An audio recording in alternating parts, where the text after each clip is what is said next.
Buenos días, bienvenidos a todos los que nos ven a través de las redes sociales. Qué bueno que están aquí. ¿Qué tal si le damos un aplauso fuerte a los que están conectados por internet? Y también, déjame ver cuántos estuvieron aquí la semana pasada, el domingo pasado. Déjenme ver las manos. Vamos a darle un fuerte aplauso a nuestra hermana Maricel por la palabra extraordinaria que trajo. De verdad que fue de mucha bendición. Si hay algo que nosotros, los seres humanos, experimentamos o en lo que vivimos es en esta dicotomía entre lo bueno que recibimos, pero también las cosas malas que todo eso que es bueno nos trae. Para ponérselo más claro, más sencillo, nosotros los seres humanos queremos hijos, pero no queremos cambiar pamper.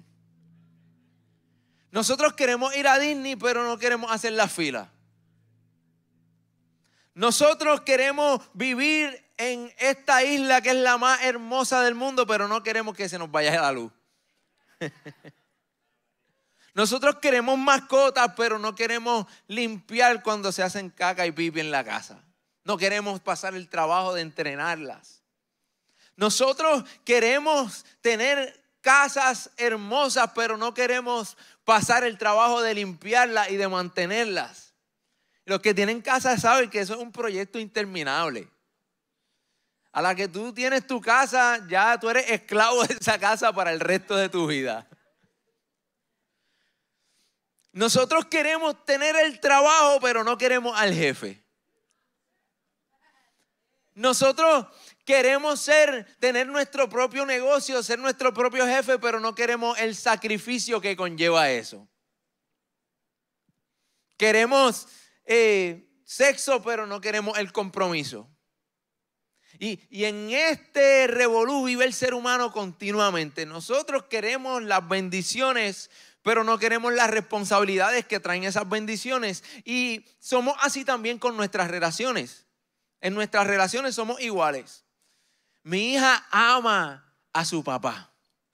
Ella ama a su papá, el que la mima, el que juega con ella, el papá que la lleva a la playa, a la piscina, el papá que le compra cosas y le da regalitos y le da juguetes y le compra dulces. Pero ella detesta al papá que la corrige. Ella detesta al papá que le pone límites por su bienestar. Ella desprecia al papá que le dice hora de dormir y le apaga el televisor. El problema es que yo soy una misma persona. El mismo papá que ella ama es el mismo que desprecia. Dependiendo de cómo la trate. Y esto precisamente es lo que nosotros hacemos con nuestro maestro. Nosotros hemos abrazado a Jesús el Salvador, pero muchas veces despreciamos a Jesús el Rey. Y es importante que entienda hoy que no puedes amar al Salvador y despreciar al Rey. No podemos amar a aquel que dio su vida por nosotros y que hoy nos ofrece la vida eterna, que hoy nos asegura una eternidad en su presencia, pero rechazarlo como Rey y Señor de nuestras vidas. Es imposible. El Nuevo Testamento se refiere a Jesús como Salvador aproximadamente 16 veces. Sin embargo, se refiere a Él como Rey más de 35 veces y como Señor sobre 700 veces. Y yo creo que hay algo que los escritores del Nuevo Testamento querían comunicarle a la iglesia hoy. Y es lo siguiente: antes de Jesús ser tu Salvador, ya Él era Rey. Antes de Jesús venir a la tierra y dar su vida por nosotros en una cruz y resucitar al tercer día, ya Él estaba en el trono. Las escrituras nos revelan que desde el principio ya Él era. Pablo nos dice que todo fue hecho por Él, a través de Él y es todo para Él. Entonces yo creo que es importante para la iglesia hoy, en medio de todo lo que estamos viviendo, en medio de este clima social, que abracemos a Jesús, no solo como Salvador, sino que nos sometamos a Él como Rey. Fíjate que en Apocalipsis, Juan describe a Cristo de la siguiente manera. Nuestra comunidad de fe se llama Rey de Reyes. Si ustedes quieren saber de dónde sale esto, es precisamente de Apocalipsis capítulo 19, en el versículo 11. Dentro de esta visión y revelación que Juan está teniendo, él describe lo siguiente, dice: luego vi el cielo abierto y apareció un caballo blanco. Su jinete se llama Fiel y Verdadero. Con justicia dicta sentencia y hace la guerra. Sus ojos resplandecen como llamas de fuego y muchas diademas ciñen en su cabeza. Lleva escrito un nombre que nadie conoce sino solo él. Está vestido de un manto teñido de sangre y su nombre es el Verbo de Dios. Lo siguen los ejércitos del cielo montados en caballos blancos y vestidos de tela de lino fino, blanco y limpio. De su boca sale una espada afilada con la que herirá a las naciones. Las gobernará con un cetro de hierro. Él mismo exprime uvas en el lagar para sacar el vino del furor del castigo que viene de Dios Todopoderoso. Y en su manto y sobre su muslo lleva escrito este nombre: Rey de Reyes y Señor de Señores.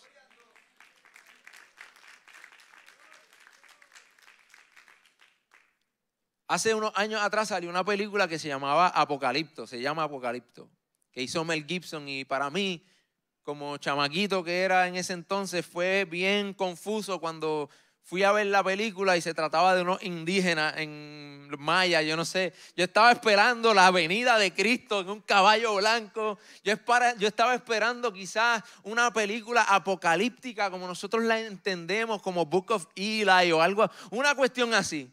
Y nunca aparecieron ninguna de esas cosas. Y es que nosotros conocemos el libro de Apocalipsis y rápido como que lo asociamos con estas cosas y las películas que hemos visto y llamamos apocalíptico aquello que se trata del fin de los tiempos, cuando la palabra apocalipto, que es de donde sacamos el libro de Apocalipsis, la palabra Apocalipsis, expresa la idea de descubrir o revelar algo que ha estado oculto y desconocido. La Biblia en inglés, cuando usted la busca, el libro de Apocalipsis se llama The Book of Revelation, el libro de la revelación de Cristo.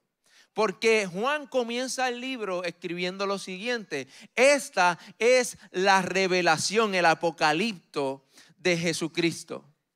¿Por qué? Porque Juan estaba recibiendo una visión, una revelación que entendía que venía de Cristo, pero también que era la revelación del mismo Cristo como nunca había sido revelado antes. Y dentro de esa revelación encontramos esto: que Él se revela a Juan como el Rey de Reyes, como el Señor de Señores. Ese es el Dios al que nosotros le servimos. Por eso nuestra comunidad de fe se llama Rey de Reyes. Y si Él se revela a nosotros como el Rey de Reyes y Señor de Señores, no solo como Salvador, necesitamos entender qué fue lo que Él vino a llamarnos a hacer. ¿Qué es lo que Él requiere de nosotros? ¿Qué es lo que Él nos llama a hacer como sus hijos, como cristianos que nos llamamos? A mí siempre de chiquito me parecía tan curioso que la Biblia le llamara a Jesús Señor, porque hoy en día Señor se ha vuelto una palabra tan común, como que mira, el Señor que vive ahí en la esquina, el Señor que vende mantecado, el Señor que trabaja en la fábrica, el Señor se ha vuelto como un título de una persona, de un hombre. Y recuerdo cuando salió la película Lord of the Rings, The Lord of the Rings, sonaba algo ahí tan brutal, y de momento ver la traducción, El Señor de los Anillos, yo como que, El Señor de los Anillos, ¿pero qué es esto? Un señor que es dueño de unos anillos o que hace anillos. Pero en realidad esta palabra históricamente comunica una autoridad que ejerce a alguien que es señor sobre un pueblo, sobre una comunidad o sobre unos súbditos. Y por eso es que me gusta que él aclaró que él no es solo Señor de señores, sino que él es Rey de reyes, por encima de todo reino, de todo dominio, de todo político, de toda persona en autoridad que tenga alguna riqueza y que pueda determinar el curso supuestamente de nuestra tierra. Por encima de todo eso está Jesús. Por encima de todo eso está Jesús. Y si Él es nuestro Rey, necesitamos abrazarlo, no solo como Salvador, sino también como Rey. Y por eso quisiera llevarlo a Marcos capítulo 1, versículo 14, porque esta escritura relata el comienzo del ministerio de Jesús. Lo primero que predicó Jesús, antes de predicar otra cosa, fue lo siguiente. Dice Marcos capítulo 1, versículo 14. Después que encarcelaron a Juan, hablando de Juan el Bautista, Jesús se fue a Galilea a anunciar las buenas nuevas de Dios. Se ha cumplido el tiempo, decía. El reino de Dios está cerca. Arrepiéntanse y crean las buenas nuevas.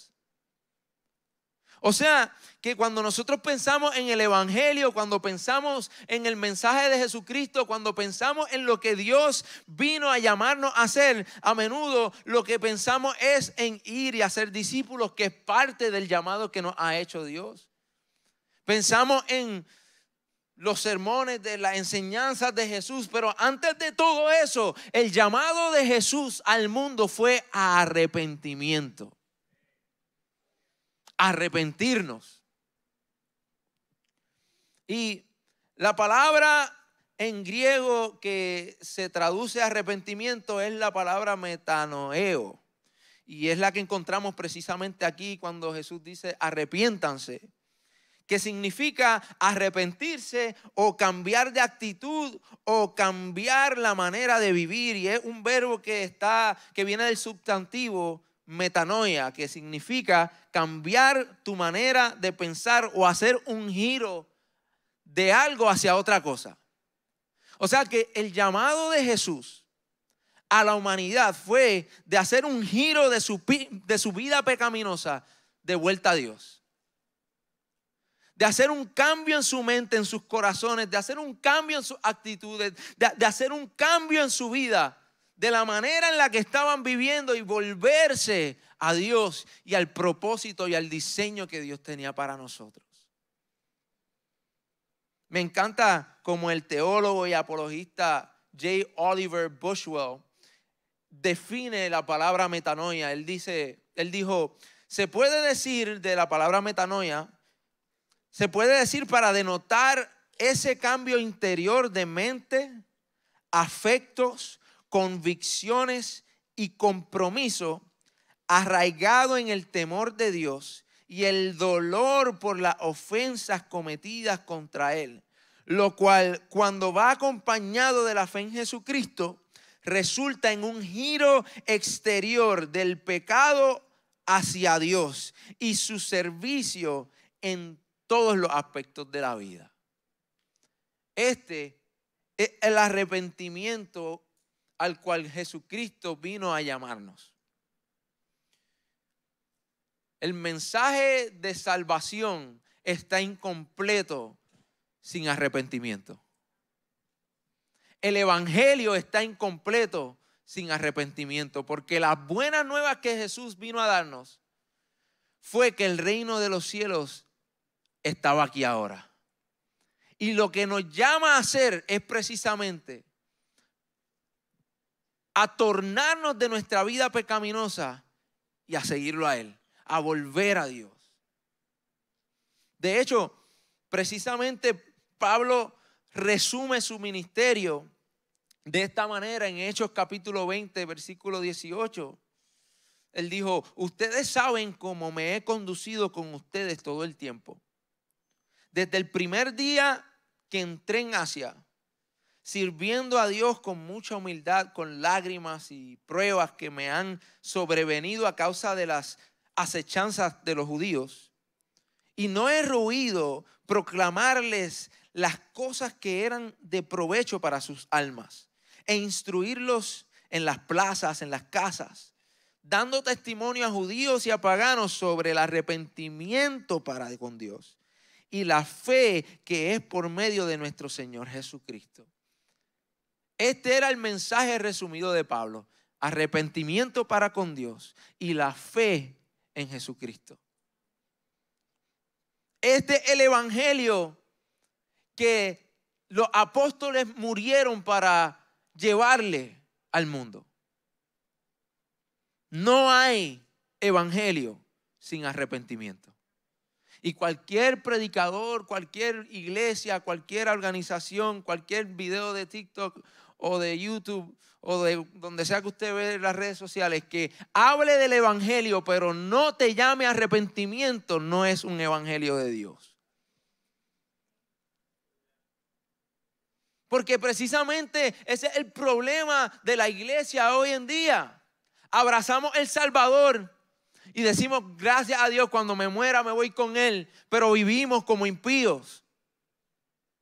Vivimos atados al pecado, al mismo pecado que Cristo vino a liberarnos. Y el mundo escucha nuestras canciones, escucha nuestras predicaciones, pero ven nuestras vidas y dicen, no hay ninguna diferencia entre ellos y nosotros.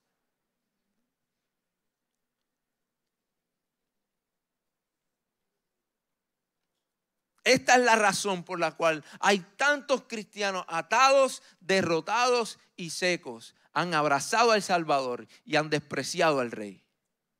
No han querido someterse al Rey. No han querido obedecer al Rey. Y cosechan el fruto de su pecado. Y muchos de nosotros en ocasiones hemos usado lo que dice Romanos 5:20 como para apaciguar nuestra culpa.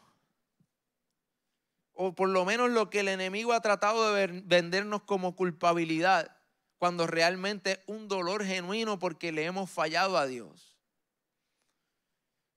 Jesús no viene a señalarte para hacerte sentir culpable. El Espíritu Santo viene a traer convicción de pecado para liberarte. Es muy diferente. Y sacamos Romanos 5:20 de contexto cuando dice: en lo que atañe a la ley, esta intervino para que aumentara la transgresión, pero allí donde abundó el pecado, sobreabundó la gracia, a fin de que así como reinó el pecado en la muerte, reine también la gracia que nos trae justificación y vida eterna por medio de Jesucristo nuestro Señor. Esto es una realidad que necesitamos tomar en consideración todos los días. Nuestra salvación no es por obras. Es un regalo de parte del cielo que vino en la forma de Jesús para entregar su vida a favor de nosotros. Y cuando abrazamos a Jesús y la fe en Cristo, nuestra salvación está en Él. Pero no podemos dejar de leer aquí, porque el capítulo 6 continúa diciendo en el versículo 1: ¿qué concluiremos? ¿Vamos a persistir en el pecado para que la gracia abunde? De ninguna manera. Nosotros que hemos sido muertos al pecado, ¿cómo podemos seguir viviendo en él? Y más adelante en el versículo 12 continúa diciendo: por lo tanto, no permitan ustedes que el pecado reine en su cuerpo mortal, ni obedezcan sus malos deseos, no ofrezcan los miembros de su cuerpo al pecado como instrumentos de injusticia. Al contrario, ofrézcanse más bien a Dios como quienes han vuelto de la muerte a la vida, presentando los miembros de su cuerpo como instrumentos de justicia. Y así el pecado no tendrá dominio sobre ustedes, porque ya no están bajo la ley, sino bajo la gracia. La gracia de Dios no es una luz verde para nosotros vivir como nos dé la gana. La gracia de Dios no es una luz verde para nosotros pecar cuando queramos porque estamos tranquilos que su amor cubre multitud de faltas. Es verdad, las veces que nosotros tropecemos, las veces que nosotros fracasemos, las veces que nosotros pequemos, su gracia es suficiente para cubrir nuestro pecado. Pero hay una consecuencia aquí y ahora de nuestros pecados. Hay una consecuencia real en nuestro cuerpo y la consecuencia es que hay muchos creyentes que viven dominados por el pecado. Cuando ya legalmente en lo espiritual Cristo te ha liberado de esa cárcel, pero tú continúas sometiéndote al pecado, sometiendo tu cuerpo, tu mente, tu alma al pecado. Y vivimos atados, teniendo la paz de que estamos salvos en Él, pero viviendo como miserables, viviendo como esclavos de lo que Él precisamente vino a liberarnos. La gracia de Dios se extiende a nosotros para otorgarnos la oportunidad de arrepentirnos, y no solo de arrepentirnos, sino que también de ser transformados por Él, de hacer un giro de 180 grados de nuestra vida antigua a la vida que ahora Él ofrece. Y ese es el mensaje de Jesucristo. El mensaje, el evangelio no es solamente Juan 3:16. El evangelio no es solamente que por de tal manera amó Dios al mundo que entregó a su único hijo para que todo aquel que en él crea no se muera, mas tenga vida eterna. También el evangelio es que Jesús vino a dar vida y vida en abundancia, pero esa vida está disponible para aquellos que se arrepienten de sus pecados, que giran su mirada de lo que eran antes y deciden someterse al Rey. Y la semana pasada precisamente estuve en la conferencia Awaken Conference, una conferencia tremenda para líderes, voluntarios, pastores, para la iglesia. Y algo me resaltó de una de las cosas que dijo un pastor amigo. Él dice, someterse a Dios, obedecer a Dios es sumamente difícil. Vivir como te da la gana, vivir en tu pecado también es sumamente difícil. Escoge tu difícil. Escoge tu difícil porque no hay de otra. Quizás hoy sea más fácil entregarte a tus pasiones, entregarte a los deseos de tu carne, desobedecer a Dios, ignorar la voz del Espíritu, pero mañana la dificultad va a llegar a tu puerta. Las consecuencias de lo que hagas hoy va a tocar a tu puerta. Y te vas a encontrar entre la espada y la pared. Ahora, quizás hoy sea difícil someterte al Rey y hacer lo que Él te está llamando a hacer y entregar lo que Él te está llamando a entregar. Quizás hoy sea difícil dejar a un lado las cosas que te han atado por tanto tiempo, pero te aseguro que lo que hoy es difícil, mañana va a traer paz, va a traer frutos del Espíritu, va a traer abundancia. Y hoy hay mucha gente salva, pero que se están muriendo. Hay gente que todavía no ha entendido lo que dice la Escritura. La paga del pecado es muerte. Y esto no está hablando exclusivamente de cuando muramos y lo que nos espera en la eternidad. Está hablando de aquí a ahora. Todos nosotros vivimos en un mundo corrupto que ha sido corrompido por el pecado que entró por Adán y por Eva. Y por eso todos experimentamos la muerte de una manera u otra. Tenemos familiares que han muerto, gente que está enferma, quizás vamos a verlos morir. En algún momento todos los que estamos aquí, si algo tenemos seguro es que nos vamos a morir. Es la realidad. Pero puede estar vivo, lleno de salud y estar muerto por dentro. Puedes tener todo, por lo menos desde afuera, que se vea excelente, la casa, la familia, las finanzas, el trabajo, lo que tú digas, pero por dentro estás muriendo a diario. Y por tus decisiones y por no querer arrepentirte o por no querer someterte a Cristo, hay relaciones que están muriendo en tu vida. Quizás tu familia, la relación con tu esposo, con tu esposa, con tus hijos está muriendo porque estás viviendo la consecuencia de no someterte al rey. Quizás en tu finanza hay muerte porque estás viviendo la consecuencia de no someterte al rey. Quizás en tu vida laboral, profesional, quizás en tu cuerpo físico, hoy estás luchando con enfermedades y estás muriendo porque no te sometiste al rey. Y hoy estás viendo las consecuencias. Y hoy mi llamado es el mismo llamado que hace un poco más de 2000 años Jesús le hizo por primera vez a los que lo escuchaban. Arrepiéntanse porque el reino de Dios está cerca. Arrepiéntanse porque el reino de Dios está cerca. Y ya está aquí. Ha sido manifestado a través de Jesucristo. Y hoy muchos de nosotros vivimos en su reino. Experimentamos los beneficios de su reino. Porque fue lo que Él vino a manifestar. Y tal vez hoy tú te preguntas si este mensaje es para ti. Y quiero primero decirte que este mensaje no es para señalarte y juzgarte, sino este mensaje es un llamado a arrepentirte para sanidad. La Escritura nos dice que el buen padre corrige a sus hijos. El buen padre cuida a sus hijos. Y eso es lo que hoy Dios está haciendo con nosotros. No trae convicción de pecado para hacernos sentir mal o para hacernos sentir culpables. Él está trayendo a nuestra atención que hay algo mal dentro de nosotros que Él puede sanar. Y su deseo es que tú vivas y que te conviertas en la persona que naciste para ser.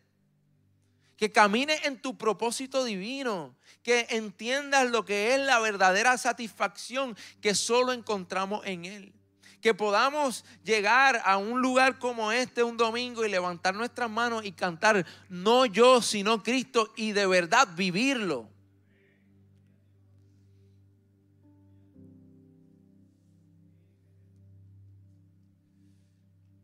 Si te preguntas si este mensaje es para ti, quiero que escuches lo que dice Gálatas capítulo 5 versículo 19 acerca de los frutos o las obras de la carne. Dice, las obras de la carne se conocen bien: inmoralidad sexual, impureza, libertinaje, idolatría, hechicería, odio, discordia, celos, arrebatos de ira, rivalidades, desacuerdos, sectarismos y envidia, borracheras, orgías y otras cosas parecidas. Les advierto ahora, como antes lo hice, que los que practican tales cosas no heredarán el reino de Dios. Me tomaría por lo menos 2 o 3 predicaciones más explicarles lo que significa heredar el reino de Dios. Es muy diferente a lo que significa dónde vamos a pasar nuestra eternidad. Pero por ahora, lo que es importante que entendamos es que el hecho de que tú hayas abrazado a Jesús como tu Salvador no te quita la responsabilidad de someterte a Él como Rey. Y que si tú has visto algunas de estas cosas en tu vida, Dios te está llamando a arrepentimiento hoy.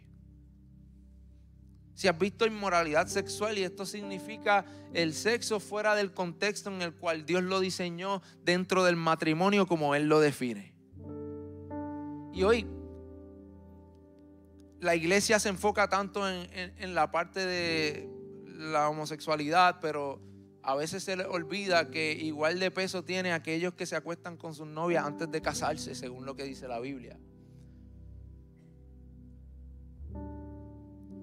Y Dios nos diseñó de una manera tan perfecta para que disfrutáramos todas estas cosas en su tiempo perfecto, con un propósito perfecto, pero nos salimos de ese propósito por lo que sentimos, por lo que queremos. Pero hoy Dios te llama al arrepentimiento. Ya sea que estás experimentando inmoralidad sexual aún de manera digital, Dios te llama al arrepentimiento porque Él quiere que tú seas libre. Porque Él quiere realmente satisfacer y llenar la necesidad que solo Él puede llenar. Si has visto impureza, corrupción moral o impureza en pensamiento y acción, Dios te está llamando hoy al arrepentimiento. Si hay libertinaje en tu vida, hay una falta de control y una indulgencia excesiva en los placeres de esta vida, Dios te está llamando al arrepentimiento. Si hay idolatría, si tú adoras cualquier cosa que no sea Dios, si hay algo en el primer lugar de tu vida, si hay algo en el centro de tu vida que no es Dios, Dios te está llamando al arrepentimiento. Si hay hechicería, si está la práctica de actividades ocultas y mágicas que buscan manipular fuerzas sobrenaturales fuera de la voluntad de Dios. Esto incluye prácticas como encantamiento, adivinación, invocación de espíritus y el uso de poder maligno o fuerzas espirituales contrarias a la dirección de Dios. Si tú le haces más caso al horóscopo que a la Biblia, Dios te está llamando al arrepentimiento. Si hay odio en tu vida, si hay un desagrado intenso o mala voluntad hacia los demás en tu vida, Dios te está llamando al arrepentimiento. Si hay una discordia constante en tu vida y siempre hay una causa de conflictos y causa de divisiones, si tú has brincado de iglesia en iglesia y siempre hay una causa de división, quizás el problema eres tú. Y Dios te está llamando al arrepentimiento. Si tú ves que siempre alrededor tuyo lo que hay es discordia y causas de divisiones y un revolú, pídele a Dios: Señor, examíname. Porque quizás Dios te está llamando hoy al arrepentimiento. Si hay celos, una envidia, un resentimiento por el éxito o las posesiones de otros. Si hay celos porque yo siempre quise tener la esposa que fuera así asado y el vecino consiguió una como yo la quería y a mí todavía no me ha llegado. Ven y arrepiéntete. Dios quiere que seas libre. Dios quiere sanar tu corazón. Y yo sé que es jocoso, pero la realidad es que, lo digo jocoso, pero hay gente, hemos habido gente que de momento el vecino compró el carro que nosotros queríamos y no está malo. Y el vecino le dieron el trabajo que nosotros queríamos y nos está malo. Y le dieron la promoción al compañero de trabajo y nos está malo. Y Dios lo que nos está llamando es arrepentirnos, porque no es lo que produce el Espíritu en nosotros. Eso es lo que produce la carne.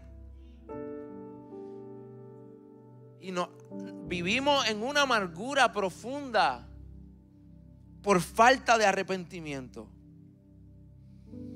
Si hay arrebatos de ira, escúchenme bien, aquellos que llevan casados más de 10 años. Si hay un enojo incontrolado o estallidos violentos, ahí yo tengo que arrepentirme también. Los que están casados por mucho tiempo y tienen hijos saben que son cosas con las cuales luchamos los seres humanos. Pero Dios nos llama a arrepentimiento porque esos son frutos de la carne. Si hay una ambición egoísta en tu vida, si siempre estás buscando tu beneficio personal aún a costa de los demás, Dios te llama hoy al arrepentimiento. Si hay envidia, un deseo que de lo que tienen los otros que te lleva al resentimiento, Dios te llama al arrepentimiento. Si entras a Instagram y y ves quizás las cosas que están haciendo tus amigos y los viajes y sus familias y a dónde van a comer, y lo que empiezas a sentir es envidia, arrepiéntete, porque Dios quiere que seas libre. Si hay borrachera y orgía en tu casa, eso se cae de la mata. Si hay un consumo excesivo de alcohol o participación en conductas salvajes o desenfrenadas, Dios te llama al arrepentimiento, porque así como el Espíritu Santo nos convence de pecado, también nos recuerda que su amor cubre multitud de faltas, que no hay pecado demasiado sucio, que no hay pensamiento demasiado sucio que no pueda cubrir la sangre de Cristo. Si en alguna de estas cosas te has identificado, este llamado es para ti. Arrepiéntete, porque el reino de los cielos está aquí. Y decide hoy no solo abrazar a Cristo el Salvador, sino abraza también a Cristo el Rey. Porque el deseo del corazón de nuestro Maestro es llevarnos a pastos verdes, a aguas apacibles. Él es nuestro buen pastor y su deseo es lo mejor para nosotros. Y vas a ver que a medida que te arrepientes por estas cosas, el fruto del Espíritu va a comenzar a ser evidente en ti. Y entonces el Cristo que la gente necesita ver en ti, lo van a ver. El Cristo que tu familia que no son creyentes necesitan ver en ti, lo van a ver. Van a ver al Cristo amoroso, al Cristo gozoso, al Cristo de paz, al Cristo de paciencia, al Cristo de benignidad, al Cristo de bondad, al Cristo de fe y de felicidad, de mansedumbre, de templanza y de dominio propio. Lo van a ver en ti a medida que te arrepientas, girando de tu vida pecaminosa, regresando a Dios, cambiando tu manera de pensar y abrazando la manera en la que Dios piensa. Ese es el deseo de Dios para tu vida. Yo quiero invitarte a que te pongas de pie conmigo.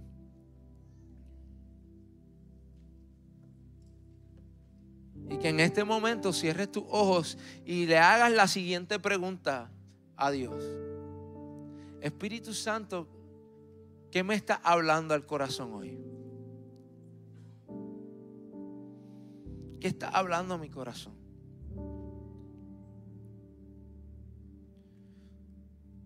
Padre, hay uno solo perfecto, eres tú.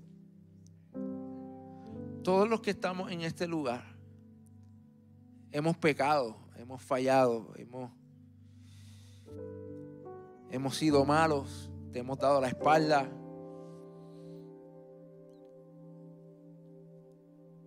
Y te damos gracias, Señor, porque en tu misericordia y en tu gracia tú viniste a salvarnos, a liberarnos, Señor.